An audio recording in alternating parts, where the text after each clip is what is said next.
अस्सलाम वालेकुम, मैं हूँ पारस जहाँ से। आए मिलकर मांगे दुआएं हम ईद के दिन, बाकी रहे ना कोई गम ईद के दिन। हर आंगन में खुशियाँ भरा सूरज उतरे और चमकता रहे हर आंगन ईद के दिन। अल्लाह ताला हमारी कुर्बानियाँ कबूल फरमाए, बस ना हो कुर्बान ये अवाम ईद के दिन। मेरी तरफ से तमाम पाकिस्तानियों और पूरी उम्मत मुस्लिमा को बहुत बहुत ईद मुबारक। आज ईद का पहला रोज़ है और आप में से तो अक्सर लोग कुर्बानी करके फारिग हो चुके होंगे और कुर्बानी के गोश्त के हिस्से कर रहे होंगे ना। तो मेरी आपसे बस यही रिक्वेस्ट है कि आप इस गोश्त में अपने अजीज़ों, रिश्तेदारों और अपने इर्द गिर्द सफ़ेद पोश गरीब, नादार और बेवाओं और यतीमों को ना भूलें, जो देखें अपने मुंह से तो तकाजा नहीं करते लेकिन आपके हुस्न सलूक के असल हकदार हैं। क्योंकि वो मशहूर मुहावरा है ना कि नेकी कर दरिया में डाल, लेकिन मौजूदा दौर में ईद कुर्बा पर यह मुहावरा तब्दील होकर कुर्बानी कर और फ्रीज़र में डाल बन गया है। और इसकी वजह ये बताई जाती है कि आजकल तकरीबन हर घर में बकरा है या गाय, सब का सब फ्रीज़र की गोद भराई में इस्तेमाल होता है। अच्छा, वैसे बताया जा रहा है कि इस बार अवाम के लिए एक अच्छा और ख़ानदानी बकरा ख़रीदना वो भी भाई बड़ा इम्तहान था। शायद इसलिए कि इस बार ईद पर बकरा ख़रीदा तो रह गए हैरान, जब चुपता हुआ दिया उसने ये सियासी बयां। ये किसने कह दिया कि सब भाई भाई हैं, यहाँ 24 करोड़ बकरे और कुछ 100 कसाई हैं। तो इस साल बकरों की कीमतें सुनकर ना तो कई लोग अपने ही दोस्तों को बड़े गौर से देखना उन्होंने शुरू कर दिया कि शायद इन्हीं में से किसी को कुर्बानी के काबिल करार दे दिया जाए। अच्छा, एक ज़माना था जब लोग जानवर ख़रीदने मंडी जाया करते थे, अब सिर्फ जानवरों को देखकर और उनकी तस्वीर लेकर वो वापस आ जाते हैं, ताकि दिल को तो तसल्ली रहे ना कि चलो कुर्बानी का इरादा तो था। फिर हुकूमत भी आवाम को ईद का तोहफा देने में ज़रा भी पीछे नहीं रही। हर साल की तरह इस बार भी महंगाई का नया रिकॉर्ड कायम करके ये साबित किया गया कि अवाम की कुव्वते बर्दाश्त अभी मुकम्मल ख़त्म नहीं हुई है। जानवर महंगे, फिर देखें तो कसाई महंगे, सब्जियां महंगी, मसाले महंगे, कोयला महंगा, हत्ता कि छुरी तेज़ कराने वाला भी यहाँ पे ऐसे पैसे मांगता है जैसे आप जानवर नहीं पूरी मईशत ज़बा करने लगे हों। अच्छा, आप इधर जो हुक्मरान टीवी और सोशल मीडिया पे बैठ के फिर कौम को सब्र, कुर्बानी और इत्तेहाद का दर्स देते हैं ना, तो आप अगर देखें तो उनकी अपनी अक्सर ईदें वो तो दुबई, लंदन या फिर किसी वो फार्म हाउस वगैरह पे ही गुजरती हैं, जहाँ पे कुर्बानी के जानवर से ज़्यादा महंगी तो शायद उनके लिबास, उनके जूते, उनके पर्स, वॉलेट, ग्लासेस और ये घड़ियाँ वगैरह होती हैं। और आवाम को मशवरा दिया जाता है कि आप सादगी अपनाएं, जबकि ख़ुद उनके दस्तरखान देखकर लगता है कि शायद पूरी मवेशी मंडी ही प्लेट में मुंतकिल कर दी गई हो। अच्छा, वैसे सबसे ना इंटरेस्टिंग बात तो ये है कि जब वज़ीर आज़म, सदूर, यहाँ पे वज़राए आला और गवर्नर्स के जब वो रिवायती बयानात हमारी नज़रों से गुज़रते हैं, जो कि टिकर्स की सूरत में मीडिया को जारी किए जाते हैं, और फिर देखा कि उन बयानात में ये लोग कौम को मुबारकबाद देते हुए कहते हैं कि ये ईद हमें कुर्बानी, ईसार और सब्र का दर्स देती है, और कौम वो अपने दिल ही दिल में कहती है कि हुजूर दर्स तो आप पूरा साल ही देते रहते हैं, अब थोड़ा रिलीफ भी दे दें। अब यहाँ तो चंद फीसद लोगों के लिए इस कौम का फिर हर फर्द ही बकरा है। भैया आप देखें ना, जब ये चाहते हैं किसी न किसी बहाने खाल उतार ही लेते हैं, और ये लोग इतनी महारत और इतनी सफाई के साथ खाल उतारते हैं कि अवाम की खाल उतरती रहती है और वो तालियां बजाते रहते हैं, नारे लगाते रहते हैं, और ऐसे लोगों की पांचों उंगलियां घी में और सर वो कढ़ाई में होता है। और इसी तरह फिर ये वाला बकरा और कसाई वो चलता ही रहता है। अच्छा, वैसे हमारे एक सीनियर सियासतदान है चौधरी शुजात हुसैन साहब, वो मट्टी पाव का एक उनका जुमला कितना मशहूर है ना। अच्छा, इस पर अनवर मसूद साहब, वो जो मारूफ मज़ाहिया शायर हैं, उन्होंने क्या बेहतरीन बात की है कि उन पे मट्टी ज़रूर डालें जो मसाइल भी सर उठाएंगे। सोचता हूँ कि चौधरी साहब इतनी मट्टी कहाँ से लाएंगे। तो जनाब, अब तो पाकिस्तान में इतने मसाइल हो गए हैं कि पूरे मुल्क की मट्टी भी कम पड़ गई है। वैसे देखें ना कि बकरा ईद आते ही हर तरफ वो एक अजीब सी हलचल शुरू हो जाती है। जो लोग पूरा साल एक दूसरे को सलाम तक नहीं करते, वो भी अचानक पूछना शुरू कर देते हैं ना, ओ भाई जानवर कितने का लिया है? अरे भाई बड़ा महंगा ले लिया है, हम तो इसी कीमत पर इससे बड़ा जानवर लाए हैं। और यूं इस किस्म के लोग वो एक तीर से दो शिकार करते हैं। एक तो ये सामने वाले को एहसास कमतरी में मुब्तला कर देते हैं ना, हालांकि वो शख्स पूरी नेक नियति से और अखलास के साथ वो कुर्बानी कर रहा होता है, और दूसरा वो अपने जानवर की नमूदो नुमाइश करके अपनी कुर्बानी का सवाब भी ज़ाया ही कर देता है। चूँकि कुर्बानी सिर्फ अल्लाह के लिए है, क्योंकि कुरान पाक की सूरह हज की आयत 37 में है, अल्लाह ताला फरमाते हैं कि अल्लाह तक उनका ना गोश्त पहुँचता है और ना ही खून, बल्कि उस तक तुम्हारी परहेज़गारी पहुँचती है। यानी اللہ کو ہماری قربانی کے گوشت یا اس کا خون بہانے کی ضرورت ہی نہیں ہے نا. اللہ ان تمام چیزوں سے بے نیاز ہے.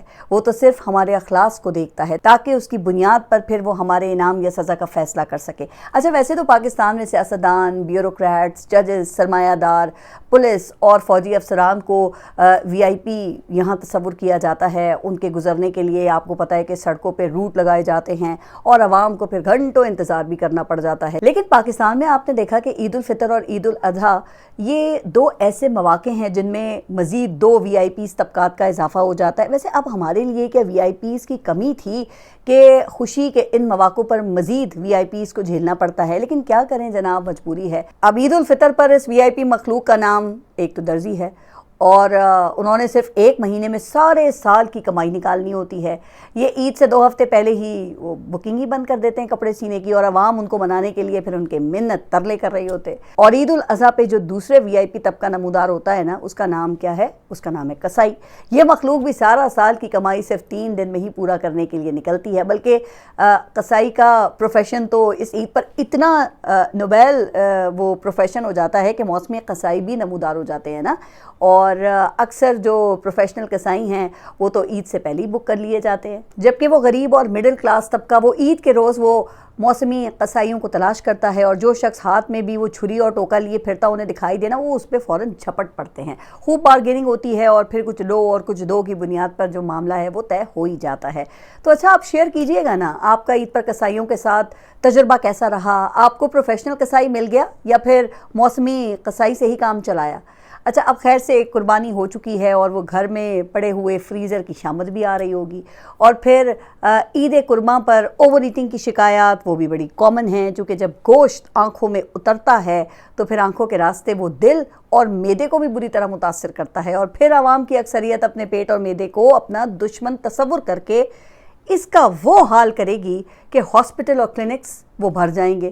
بھئی اللہ کا خوف کریں. مانا کہ قربانی کے گوشت کو دیکھ کر ہی وہ باربیکیو، تکے، کباب، کلیجی، بریانی، مغز، سری پائے اور نہاری اور پتہ نہیں کیا کیا اور کولڈ ڈرنکس، وہ ان سب کا بہت دل کرتا ہے. لیکن خدا را اپنے معدے کو تو آپ اپنا دشمن نہ بنائیں نا. آپ اتنا کھائیں کہ پیٹ بھر جائے اور پھر انتظار فرمائیں، اور پھر کھانا تناول فرما کے لمبی تان کر لیٹ نہ جائیے گا. تھوڑی واک اور تھوڑی ایکسرسائز کو بھی اپنا شعار بنا لیں. ویسے نماز سب سے بہترین ایکسرسائز ہے، اس کی پابندی ضرور کریں. لیکن چلیں، اگر قربانی آپ نے کر ہی لی ہے تو اب کچھ دن تک کم از کم آپ کو ویسے یہ اطمینان تو ہوگا کہ اب جو گوشت آپ کھائیں گے، جو تکے، کباب، بریانی، پلاؤ، نہاری اور جو بھی گوشت کی ڈشز وغیرہ بنیں گی آپ کے گھر میں، وہ حلال اور اصلی گوشت ہی ہوگا. ہمیں یہ تو پتہ ہوگا نا کہ بھئی ہم کس جانور کا گوشت کھا رہے ہیں، کیونکہ مارکیٹ کا بھی تو آپ کو پتہ ہوتا ہے نا. تو یہ اطمینان اس وقت میں یہ ایک بڑی بات ہے. اچھا خیر، قربانی ظاہر ہے کہ ایک مذہبی فریضہ ہے جو ہم نے ہر حال میں ادا کرنا ہی ہے. ہم انبیاء علیہ السلام کے قدموں کی خاک بھی نہیں ہیں.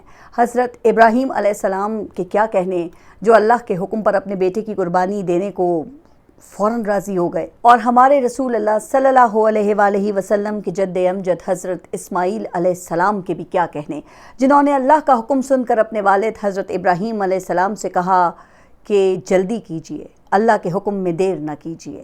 اور حضرت اسماعیل علیہ السلام کی عظیم والدہ حضرت حاجرہ علیہ السلام کے بھی کیا کہنے، جو اپنے جوان بیٹے کی قربانی کو رب کی رضا سمجھ کر راضی تھی. لیکن شیطان کو بھلا یہ سب کیوں منظور ہوتا؟ کیونکہ شیطان تو شیطان ہے، اس سے بڑا تو ڈھیٹ ہی کوئی نہیں ہے. وہ حضرت ابراہیم علیہ السلام اور حضرت اسماعیل علیہ السلام کے پاس گیا تاکہ ان کو بہکا کر اللہ کی حکم کی نافرمانی کرنے پر ان کو راغب کرے. لیکن ان دونوں نے بھی شیطان کو کنکریاں ماری، اور اللہ کو یہ وفاداری اور ادا وہ اتنی پسند آئی کہ قیامت تک کے لیے شیطان کو کنکریاں مارنے کو اسلام کی سب سے بڑی عبادت یعنی کہ حج کا ایک اہم رکن بنا دیا گیا. اچھا یہاں پہ یہ بات ثابت ہوتی ہے کہ شیطان کو اللہ کے حکم کی پیروی پسند نہیں ہے. شیطان انسانوں کو اللہ کے حکم کی پیروی سے روکتا ہی تو ہے نا. تو وہ حکمران اور وہ جانوروں کے بیوپاری جن کی وجہ سے کروڑوں عوام قربانی کرنے سے ہی محروم رہ گئے ہیں، وہ قربانی نہیں کر سکے، کیا یہ بھی عوام کو قربانی سے روکنے کے مترادف نہیں ہے؟ کیا یہ رشوت اور کرپشن، سود، ناجائز منافع خوری، پھر جھوٹ، بہتان، کمزوروں کے حقوق سلب کرنا، کیا یہ سب वैसे शैतानी काम नहीं है। क्या ईद उल अज़हा पर जानवरों की कुर्बानी इन तमाम जराइम का मदावा कर सकती है? क्योंकि अल्लाह ताला फरमाते हैं कि हुकूकुल इबाद उस वक्त तक माफ़ नहीं होंगे जब तक वो बंदा खुद माफ़ नहीं करेगा जिस पर आपने जुल्म किया है। तो आप ईद कुर्बान पर कुर्बानी की रूह और जो असल पैगाम है उसको ना भूलें। जो अपनी अना कुर्बान करना है, लालच कुर्बान करना है, बिला वजह के गुस्से को कुर्बान करना है, जो बदला लेने की सोच है उसे कुर्बान करना है, इंतकाम की सोच को कुर्बान करना है, फिर इंतहा पसंदी, ये लड़ाई झगड़े और तसादुम की जो सोच है उसको कुर्बान करना है, दौलत की हवस को कुर्बान करना है। तो सोचिए कि क्या हम ये कुर्बानियाँ दे सकते हैं और आगे बढ़ सकते हैं? बहरहाल तमाम तर महंगाई, बिजली, फिर गैस, पानी के बिल्स और हुकूमत के कसाई नुमा इक़दामात होने के बावजूद पाकिस्तानी अवाम ना वो जिंदा दिल है। वो हंस भी लेते हैं, तंज भी कर लेते हैं, त्यौहार भी बना लेते हैं और अगले दिन फिर उसी जद्दोजहद में लग भी जाते हैं। तो जनाब यहाँ पर तो वो कौम आबाद है जो आधा किलो गोश्त खरीद कर भी ऐसे तस्वीर लगाती है जैसे कि पूरा ऊँट ही ज़िबा किया गया हो। लोग वो खाली फ्रीज़र होने के बावजूद रिश्तेदारों को बड़े फ़ख्र से कहते हैं कि बस यार गोश्त इतना आ गया है कि जगह कम पड़ गई है। पाकिस्तान में क्या क्या मसाइल नहीं आए, इंसानी खून तक सस्ता हो गया, लेकिन हम फिर भी जी रहे हैं और खुश हैं। अल्लाह ताला पाकिस्तान को हमेशा हंसता बसता रखे और नेक और अहल हुक्मरान अता फरमाए, आमीन। आप सबको एक मरतबा फिर मेरी तरफ से ईद की खुशियाँ बहुत मुबारक हों। अपना ख्याल रखिए।